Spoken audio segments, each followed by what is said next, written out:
জানেন কি, মেয়েরা সবসময় বাস্তবতার কাছে অসহায়, কখনো তার পরিবারের কাছে, কখনো তার স্বপ্নের কাছে, কখনো তার ইচ্ছের কাছে, আবার কখনো তার ভালোবাসার মানুষের কাছে। জানেন কি, একটা মেয়ে তার জীবনের প্রত্যেকটা সময় অন্যের জন্য বেঁচে থাকে। জন্মের পর বাবা মার জন্য, বিয়ের পর স্বামীর জন্য, সন্তান হবার পর সন্তানের জন্য। তাদের জীবনে কোনো চাওয়া পাওয়া থাকে না, যেটা থাকে সেটা হলো সবাইকে নিয়ে বেঁচে থাকার স্বপ্ন।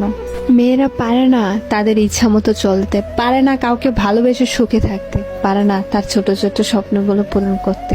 যদি বাবা মার কথা মতো চলে তাহলে সে খুব ভালো মেয়ে, আর যদি বাবা মার কথা অবাধ্য করে চলে তাহলে সে খুব খারাপ মেয়ে।